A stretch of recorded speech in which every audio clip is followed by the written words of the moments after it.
And welcome to Tuesday. We are back in studio, and we're glad that you are with us. And what a night in New Orleans. And we're going to have all the coverage for you and get your reaction today.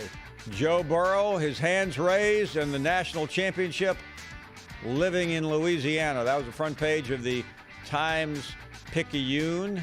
Joe Burrow puffing on the stogie. I'm sure there's an NCAA violation there, and who cares? It was an eventful couple of days in the Big Easy, and last night was an all-timer. Well, Paul, I guess we beat little old Clemson, didn't we? Yes, you did. While we're here, as we start this show, you were in New Orleans yesterday, right? It seems like I was, now that I remember. Mark Kubiak was in New Orleans yesterday, right? Cubes was in New Orleans, yes. So you're make it back today. Where's Coops? He's got a better deal than I do, obviously. Go Tigers. Go Tigers. Thank God for the transfer portal. You're right. Couldn't believe that just 2 years ago, here LSU was losing at home to Troy, and now here they are completing maybe the best season in college football history. I'm a truck driver, so I was in my truck watching the game, and when Joe Burrow threw the touchdown pass to go up 21-17, I started screaming and jumping in my truck. And hey, by the way, were you driving at the time? No, I was at a truck stop. Oh, okay, good. Just got my feet propped up and laid back, listening to the callers mostly celebrate. You are the king. Well, you had a shorter night than Orgeron did. He said he at least got up at 7:30. Yeah, Probably went to bed at about the same time. Yeah, but he did have Popeye's chicken, and I did not. Yeah, so I think he won. I think he won the evening.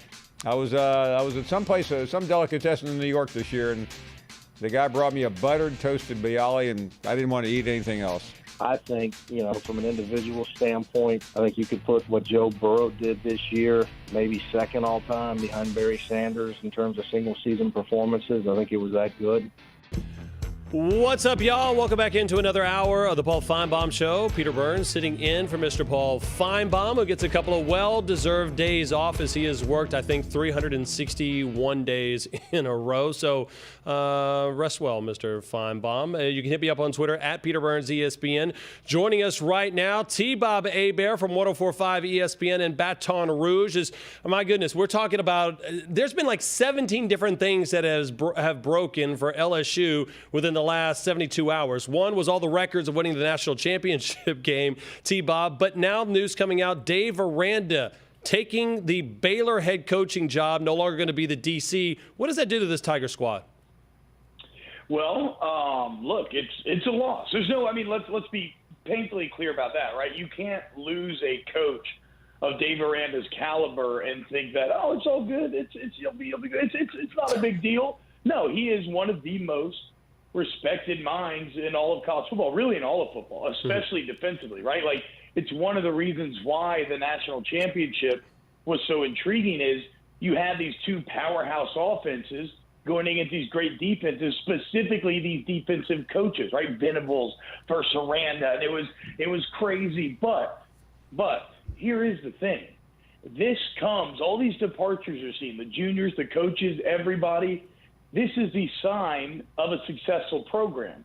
These departures come part and parcel with championships, right? Like, if you want to, that is the goal. You want to hire people that are talented enough that somebody else will want to hire them away. And, like, maybe you just luck into a situation like Venables at Clemson where he's comfortable or he's biding his time, or like a Kirby Smart who really waited on the Georgia game for a while, and maybe you get a real good extended run. I mean, this is actually the first time that Dave Aranda had ever been anywhere 4 years straight in his entire career.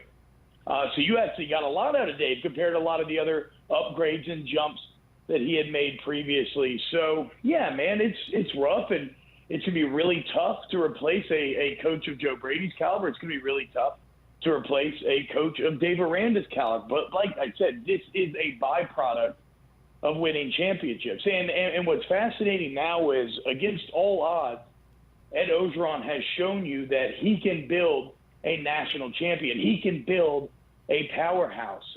He can get there. Now, the question is, can you stay there? And ultimately, that is what separates the all-timers from some other guys. I tend to think that he will, but only time will tell.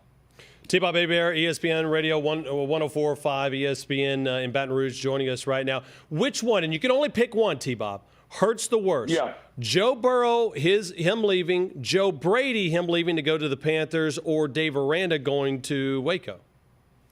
I mean, for me, that's easy. I think it's Burrow. What you just witnessed out of Joe Burrow was, I mean, it was ludicrous. It was borderline insanity. Not even the most gluttonous of LSU fans' dreams would have ever expected to see 60 touchdowns, 65 responsible for, 76 completion percentage, like 5,600 yards. Like, think about this.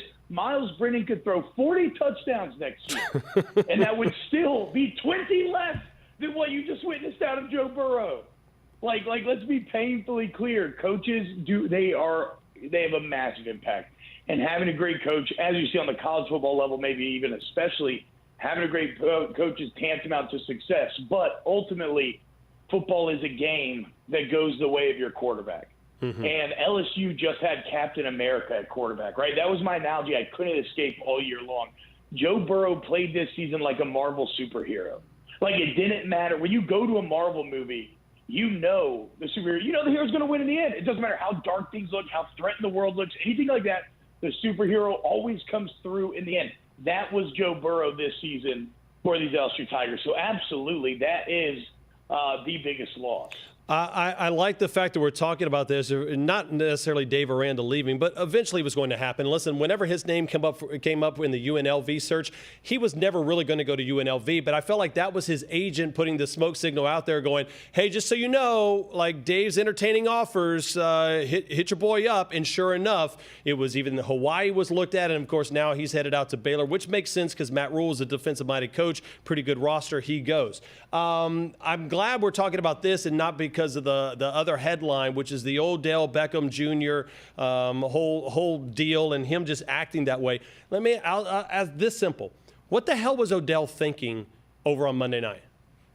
I mean, I think probably not thinking is closer to the mark. And look, I understand this isn't necessarily a super one-sided conversation. I think there have been some very impressive, nuanced arguments and like, I mean, I think I saw Dominic Fox get up today talking about he almost viewed it as an act of like civil disobedience, because a lot of us disagree with the fact that these players can't be paid, right? I mean, you saw the spectacle of Monday night, you saw all of that, and for this cash to be raising this big of a stink, it is a sign that something's a bit off kilter. That said, the rules are what they are right now, and you know what the rules are.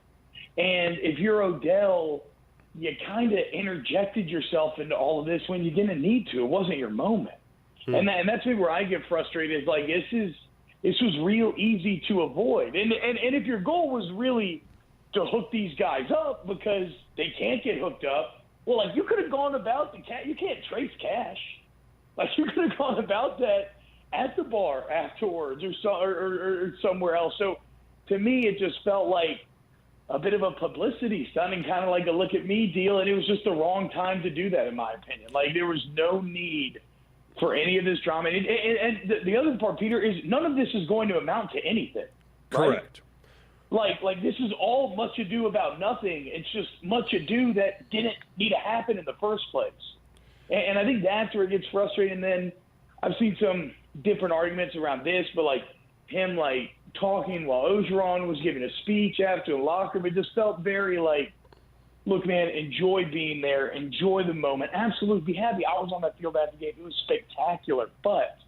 But don't do it at the cost. Like, don't interject yourself into the moment. Let the 2019-2020 LSU Tigers enjoy what they just accomplished, which is, I think, objectively the best resume, the best season of all time when you look relative to their peers, what this LSU team did. T-Bob, and correct me if I'm wrong, but I felt like LSU won the national championship not in New Orleans. They won it in Tuscaloosa. Once they had that first half, they won that game. There was a certain sense of relief with this team that culminated in what I think was just a 4-hour celebration in New Orleans as opposed to a national championship game against Clemson. Is that it was a foregone conclusion, and that's why I rode the LSU so hard all season long, because I could just see this team. With that being said, what is the relationship with LSU fans and Alabama fans, and what should it be now, knowing that it's LSU that's a national champion and they're the last ones to beat Alabama? I mean, I can only speak. So a lot of my best friends in high school all ended up at Alabama. Now, this was back in 2007. This was before the rise of Saban. So it was actually the easiest SEC school to get into. And they weren't the smartest, so they ended up kind of falling into Alabama. And I will say this, finally, Peter, it's been a long time. It has been a long time before I could talk crap in my group text and actually have a leg to stand on. And talking trash to Alabama fans and seeing them get defensive and seeing them have to eat it and seeing them have to try to talk me about Aranda leaving and all this, it's just, it is a sweet nectar that I have not tasted in far too long. So, no, I hate Alabama, and I love the fact that I get to rub this season in this face, and I can say, well, I mean, this is better than any season y'all ever had. Sure, like, y'all have done impressive things, but, like, you never beat 7 top 10 teams. You never beat the preseason top 4, etc. You didn't score more points than anybody else in history. So make no mistake, the victory lap is in full effect. And that's what else I would say to LSU fans. Like, come on now, y'all. This was the most fun year ever because this was the no expectation year. What really decides how happy you are as a fan is not the results themselves. It's where do those results land in relation to the expectations. And this year, like we said, went beyond anybody's wildest dreams. So enjoy this championship. Talk trash, strut, have fun. And look, the future, you worry about those bridges when you get to them. Like the future it'll take care of itself. Yeah, it's going to be tough. You got to replace coaching talent. You got to replace playing talent. But as we said, that's the nature of the beast, right? Like if you want to be at this elite level, if you want to win at this elite level, that is a byproduct of it. So yeah, I am in full enjoyment mode. National champs, the curse of the Superdome is lifted, the demons are exorcised, 2012 is finally out the window, and now we sit here at a new era of college football. Think about the potential of LSU here. There are 6 current active coaches that have won national championships. 3 of those coaches won them at LSU. 3 different coaches, 3 consecutive coaches to take home a national title. What that speaks to is an inherent kind of power in the state. And I think it's because, yes, you produce great athletes. There's no major in-school rival.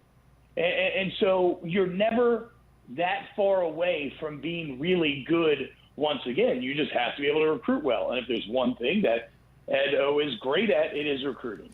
There's no doubt about it. And now he can pick up a phone call and say, you know who I met with yesterday? I met with the president. By the way, we were national champion, and I want you to come play football for the LSU Tigers. So, hey, T-Bob, enjoy your what appears to be probably at least a 300-day victory lap there in Baton Rouge. We'll talk to you soon, my friend. Yeah, how long till the season starts again? Not soon enough. We'll put it that way. I'm ready for it right now. See you, bud. All right, Peter. Have a good one, man. There it is. T-Bob Hebert joining us here on the Paul Finebaum Show. All right. I'm done with interviews. We're done with the guests today. It is all you the rest of this show. Hit us up on Twitter at Peter Burns ESPN. We got Boogie, Johnny, Donovan, Lee, Steven, Joe, Bama, Nick, everybody. Our judgment expert, Ken Smithmeyer, joining us. Ken, great to have you on. Hope you had a good Christmas and New Year. So we want to, before we get to a couple of specific places, I want to ask you about this LSU season. And was it easy to predict, especially looking at Orgeron, who a lot of people disrespected and didn't think would ever be successful, and the coexistence of Joe Brady and Steve Ensminger? You know, nobody predicted this. I think Ed Orgeron is one of the greatest examples that you'll ever find in any area of business, whether it's sports or regular business, of a guy who genuinely self-evaluated and said, what have I done poorly in the past that I need to improve? What am I good at that I should focus on? And he changed himself, right? When you go back to his days at Ole Miss and then look at what he is today, it's kind of amazing, and you couldn't have predicted that. Before you go, quick question, because we're short on time. But my observation, and you're the expert, it almost seemed like Nick Saban was one of the bigger winners Monday night. Dabo lost, which meant that we couldn't declare Dabo as the king of college football. He was on TV. He looked good. And because LSU was so great, losing to them almost doesn't seem as bad as it did in early November. I agree 100%, Paul. All the talk about the decline of Saban and the empire in Tuscaloosa, I think Monday night everything got rebalanced in Nick Saban's favor. Exactly the way it's supposed to be, right? the world according to Nick. Exactly. Right? Don't rule him out yet. Ken, always great to have you on. I wouldn't. Nope. As someone who has studied him and has been tempted a couple of times, I walked out of the Superdome thinking Nick Saban has had a pretty good night. Well, look, Paul, it was this time last year that we were deifying the trio of Trevor Lawrence, Brent Venables, and Dabo Swinney, right? Yeah. And Saban was over the hill. Tua couldn't win the big one, and the revolving door of D-line and D coordinator coaches at Alabama finally caught up to him. Well, what are we doing this year? Should we now deify Swinney can't coach and Venables has been exposed and Trevor Lawrence is just average? Yeah, well, none of those are true. Ken, my final thought, even though I was there, I'm still not convinced that Brent Venables was there on Monday night. But anyway, we'll talk about that some other time. Ken, great to have you on, as always. Thank you. See you. Welcome back, Paul Finebaum Show. Peter Burns sitting in for Mr. Paul Finebaum. As always, you can hit me up on Twitter at Peter Burns ESPN. You can always give us a phone call, 855-242-PAUL. That's 855-242-7285. And let's go to Boogie. Boogie's in Alabama. What's up, Boogie? Yes, hey, Peter, this is Bayou Boogie over here in Alabama. Redemption was a long time coming, but it came packaged in a perfect bowl. And, boy, I tell you, having been here for quite some time and listened to all these Alabama fans, and now I got an opportunity to celebrate with perfection, that was great. But I do want to say this, and then I want to ask you a couple of questions, and then I'll hang up and listen to you. This is for all the media and everyone that's giving the hype of who we're losing. We're not driving down the interstate with no brakes. We have brakes. Let's just pump the brakes. We still have some great guys that are coming back, such as Logan and Farrell, and we also have Stingley and others that are coming in. So we have a good nucleus. So I don't believe we should be panicking right now. But here's what I want to ask you, Peter. I want to ask you this. Do you think that with the departure of Brady and the departure of, soon to be Aranda, and, of course, Joe Burrow leaving, do you think, with those coordinators leaving, do you think that has an impact on recruiting, one? And then also, do you believe that Coach O has developed a culture now to where, because the culture is set in place, we can just plug people in and they'll be flocking to come to LSU, coordinators that is, coaches that is, and even players, because they know what's been established there, because not like Coach O came overnight. And then three, do you think that Miles Brennan, has been stewing, and even though although he had to wait his time, Mm-hmm. do you think that Brennan has something to prove and there's a chip on his shoulder? Well, and Boogie, there's a lot to unpack in that call. And let's start backwards here with Miles Brennan. I think Miles Brennan showed up to Baton Rouge, and he loved the fact that he was a quarterback for the LSU Fighting Tigers. And again, if I'm an 18, 19-year-old kid and I show up ballyhooed and I'm going to be the savior of LSU quarterback, I'd be spending a whole lot in bogeys and nights in Freds as well, too, living the dream of an SEC quarterback. I think the one important thing, Boogie, is that the fact that he got to see the laser-like intense focus, this Peyton Manning type focus of pursuit of excellence that Joe Burrow had. And I hope for LSU's sake that Brennan says, all right, I've had my fun. It's be a whole lot more fun to win the Heisman as well, too. So I think that he has seen the success that Burrow has and that success. And the last thing you said is talking about culture, and that's something you can't replicate, right? I mean, everyone wants to have this culture.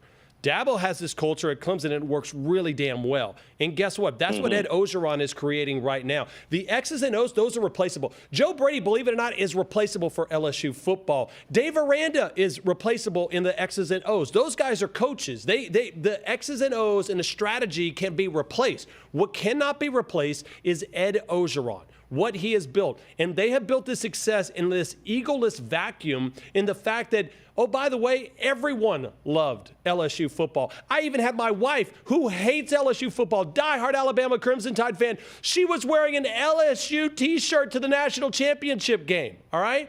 That doesn't happen if you're an unlikable team. As long as Ed Orgeron is there, he was able to recruit at the time that he was over at Southern Cal, and he was at time that he's able to recruit at LSU. And they have shown right now that it ain't about him, it's about this football program. And as long as you have culture, people are going to buy into it. And coaches right now, LSU doesn't have to go beg coaches to come coach for them. They can select. And that's a difference, because that's what made Nick Saban so great over the last couple of years is he didn't have to recruit players. He said, I want you, and he selected. And now that's what Ed Orgeron can do because of the culture that he has down in Baton Rouge, and that's why it fits so perfectly. Boogie, thanks for the phone call, my man. I appreciate it. Let's continue to move on. Donovan is in Kentucky. What's up, Donovan? Hey, how's it going, Peter? What's up, Donovan? How you doing, bud? Man, I'm a lifelong LSU fan, and it's been a long time coming, and it feels really good. But I do hear a lot of whining coming from the Alabama fans in the crowd. This guy that got on there earlier talking about how we're going to go 8-4 and all that. Listen, we got a lot of great players coming back. Okay, we got Jamar Chase, Terrence Marshall Jr. I think sitting behind Joe Burrow for a couple of years, Miles Brennan, he's going to step up. I think he's got that experience, like you said. He got to see it firsthand, greatness, and he's got the talent. He's got the receivers too. We got a lot of good, great young running backs. I know we lost a lot on the O-line, but Coach O's refilling those gaps. Defense, we can clearly see our defense wasn't great all year. But we had a great offense, and that carried us throughout most of the year. I'm in the same boat as you. I have a wife that's a big-time Alabama fan as well, and she was cheering for the Tigers, needless to say. It's just a fun year overall. And Donovan, here's the deal. It's great for LSU to be good for this conference. And what I mean by that is I can't stand going to other places and go, oh, yeah, you always chant SEC. Well, guess what? It's just Alabama. And truthfully, for a long time, they were right. I could say that Alabama was the one who held the torch. It was Florida for a while, and then, of course, the SEC West started making this run in this last decade. But it is good for Alabama every once in a while to have these seasons again. You know what? Guess what? They came into your place. They embarrassed you in the first half. What are you going to do about it? And guess what? Everybody claiming that the Alabama dynasty is done. That's the dumbest thing I've ever heard in my life. And if anything, all it's done is poured kerosene and add a little bit of fuel to that fire, because I guarantee you they are fired up about it. So, again, you like to have that competition. They got Nick Saban. And here's the deal. And Donovan, thank you for the phone call. The thing is with Saban looks at what's happening at LSU right now, and he laughs, and he goes, well, that happens to us every year. And every year we're pretty much in the college football playoff. So what are you going to do, Coach O? And that's the biggest question mark down in Baton Rouge. Was this a one-and-done type thing? Or is this the new future of football down in Baton Rouge? Only time's going to tell. Your phone call is coming up next, 855-242-PAUL. Hit me up on Twitter as well, at Peter Burns, ESPN. Welcome back to Paul Finebaum Show. This was not a mistake. Literally, earlier before today, I asked, all right, who are the top 5 returning quarterbacks in the SEC? Honestly, it was a conversation we were having in the Paul Finebaum newsroom. And I'm like, I went 15 minutes on it. And I'm like, no, you can have places, but this, you know what? And that's not what you're supposed to do in sports talk radio, right? In sports talk radio, whether you're right or wrong, you have an opinion, right? Have an opinion, don't suck. That's what Jim Rome always used to say. It's like, go one way. And it doesn't matter if you're right or wrong, just go one way hard. I couldn't do that. It would be me lying to you if I told you exactly who I thought were the top 5 quarterbacks in this conference. Brams, Kubiak, we've had a bunch of tweets.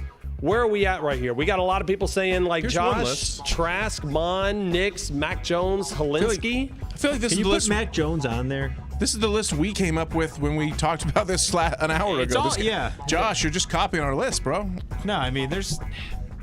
Interesting. No Miles Brennan out of LSU. No Terry Wilson, who should be 100% That's an omission. for the Yeah. Kentucky Wildcats. Yeah. You got Bo Nix coming in at number 3. Interesting. No Jamie Newman is on that Newman's list. good. I know a lot of people, didn't watch a ton of ACC football this year. Why would you I don't- watch ACC football? Wake Forest ACC football. There's reasons. There's Really? Were there really reasons to watch ACC football? There isn't. The ACC football was a dumpster fire inside of an actual dumpster fire. let's Like, spell- here's You a didn't watch dumpster Wake fire, Forest, NC State? and here's a dumpster fire inside of it. That was ACC football. If I was texting you, I would spell reasons with a $sign in place of the S. Can we just leave it at that? That'd be fair. To say You think the that's going to impact Newman here? Like, I mean, he's playing at Wake Forest, which, it draws a respectable 18,000 a game.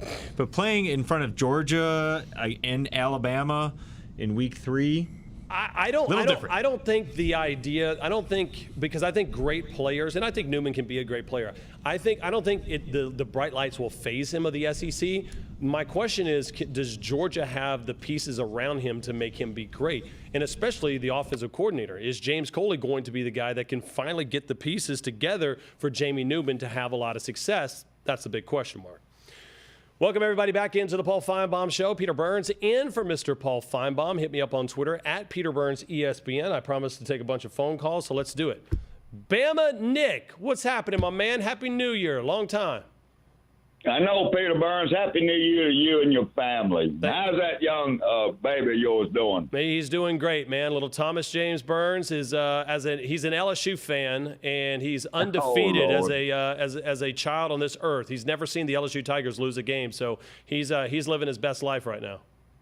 Outstanding, Peter. Outstanding. Look, Peter, let's talk some Bama quarterback situations over there.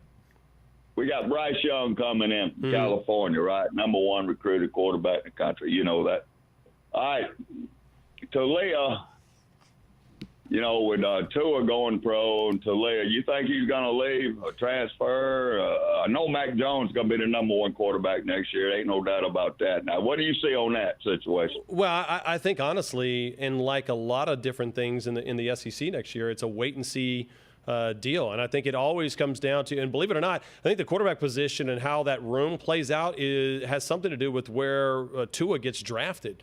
And so it would not shock me whatsoever, and I don't know this to be a case, but I'm just ripping here, Bama Nick, is to think that if Tua ended up getting drafted by, let's say, the Dolphins, that Talia ends up, his brother ends up transferring somewhere closer to him. Or if he goes out west, like San Diego, he goes out there and on the West Coast as well, because that's a big family unit, are the Tagovailoas. But ultimately, when it comes down to, I think it's Mac Jones becoming the starter and Bryce Young being able to play as many as 4 games, and they figure it out from there.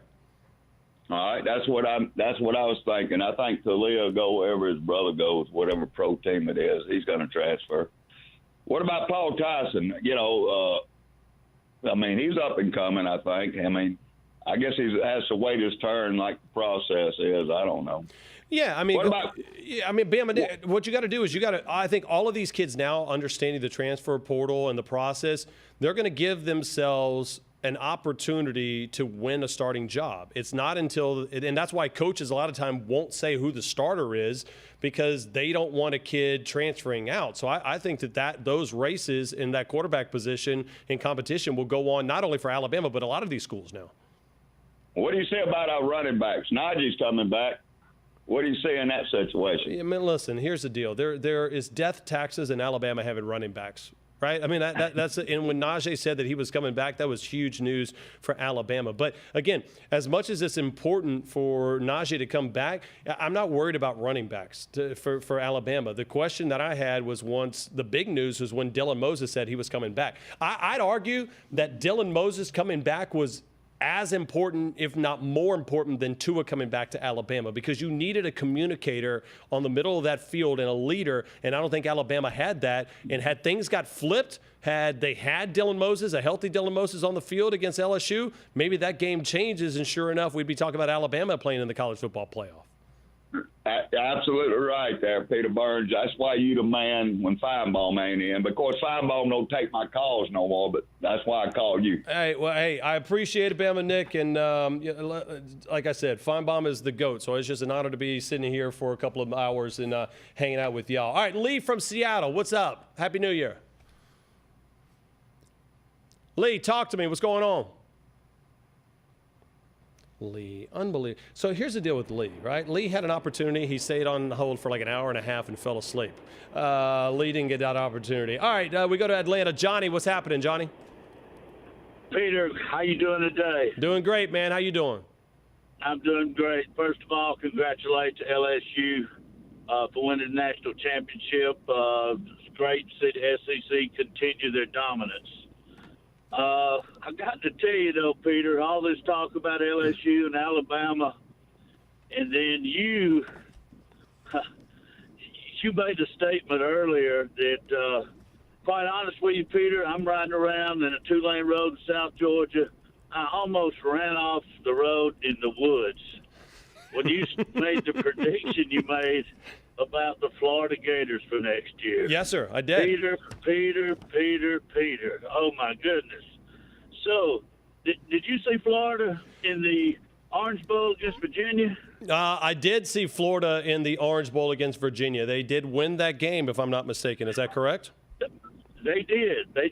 How many losses did Virginia have? You remember? I don't really care about ACC football when it comes to the regular season, Johnny. So I think they had 5 losses in the ACC. It's ACC. So I'm saying all this, Peter, to say this: to say Florida is going to contend for the East next year, I don't disagree with you one bit. I agree 100%. Mullen's done a great job. If you can recruit and start from Mississippi, you can certainly recruit in Gainesville, Florida. Florida is going to contend for the East. But for you to step out there and say, not only do you think they're going to contend for the East, the SEC championship, you went on out there and said they could contend for the national championship? That's correct. What in the heck have you been drinking, Peter? Johnny, you got to realize LSU won a national championship a couple of days ago, and I'm a diehard LSU fan. There has been some alcohol consumed in my life over the last 72 hours. I'm not going to lie. But I am sober right now enough to tell you that I do believe. Why would I not believe that in Dan Mullen's squad? Listen, Dan Mullen did not have the team he has coming back into Gainesville that he had. That's a better team in 2020 than what I believe he had down in Starkville, and he had them ranked as the number 1 team in the country a couple of years ago. So, yeah, I do believe that Florida is going to be the team to beat in the SEC East next year. And if you're a team to beat in the SEC East, as good as the SEC is overall, that sure as hell makes you an opportunity, give you an opportunity to win a national title. Well, it does. It does. But, I mean, you've got to look at the dominance Georgia's had over Florida, especially the last 3 years. Mm-hmm. I mean, the dominance, the recruiting, everything swung in Georgia's favor. But Florida has gotten better every year. I agree with you 100%. And again, I'm going to repeat myself. Florida will contend for the East, there's no doubt, but I just don't see you putting Florida on a pedestal that they can even discuss competing for a national championship after barely beating a 5-loss ACC Virginia team in a bowl. I get it, but guess what? And Johnny, thank you very much. You know what? I heard people say that, and I don't think it'll happen this way. But I did hear people talk about, hey, it was a nice win LSU had against Central Florida last year in the bowl game.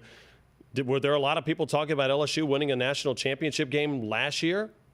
Nope. And guess what they just did? They absolutely whooped up on everybody. So I'm telling you, if LSU can do it, why can't other teams? And I will tell you this, Florida's in a better position than LSU was at last year. Now, they just got to get the right pieces together. And, of course, Kyle Trask and Emory Jones might be that guy. One quick phone call in here for break. Rick in SoCal, what's happening, brother? Thanks for taking my call, Peter. I agree with you. I think Florida, first of all, it's Florida. Okay, you have 5-star athletes all over the field, so why not? Why couldn't they contend? If things go their way, stay away from the injury bug like Alabama had, certainly they could be right there with the SEC West. Now, I wouldn't say that I would pick them over in Alabama, but they could certainly challenge for the SEC title. I don't think that's going out on a limb. But let me take your comment one more step further when it comes to Dylan Moses.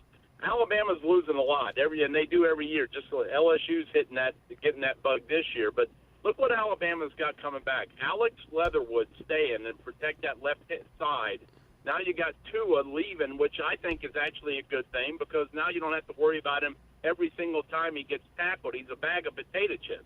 I mean, so he's going to be in and out, in and out, in and out of the lineup. I want somebody that's in there steady. And you got Alex Leatherwood protecting him. You got McMillan and Moses coming back. You got half of the offensive line coming back and every running back coming back. Mm-hmm. You lose Ruggs and Judy, and that's huge. But you still got Waddle and Devontae, and then you got Michie and Shavers. I mean, those are two guys that could play with just about any other program in the country. So Alabama's going to be just fine. In fact, with what LSU's losing, I think Alabama's the team again in the SEC. Georgia's going to take a step back. I think A&M's going to be better than they were last year, but I still think Alabama's going to be the team in the West. But Clemson's already there. They've already booked their tickets because they just don't get injured playing in that freaking co-ed softball league they play in, and they've got all that talent coming back. So I think it's going to be the same 4 teams basically that were in there this past year. You can kind of book 6 to 7 teams that are going to be there when it's all said and done. But the one key to Alabama with Moses coming back, not just with his play, leadership. Yep. Alabama never wins when they don't have that key guy, a Jonathan Allen. I mean, you got to have that guy that steps in the huddle and gets everybody focused and right. And they haven't had that in 2 years. So I think that's a huge part of Alabama's return is Dylan Moses and McMillan in the middle. Yep. They're going to have to find a couple of pass rushers, but I think you can move Harris to the outside. He played it in high school, and he can put pressure on the quarterback. So I think Alabama overall is going to be fine. I'm picking them in the Final Four. I know it's too early, but if they can stay healthy, they'll be right there. And Bryce Young is going to step in just like Jalen Hurts did against SC 3 years ago. Yep. He's going to step in against SC next year, and we'll see what happens. Rick, Thanks for taking my call.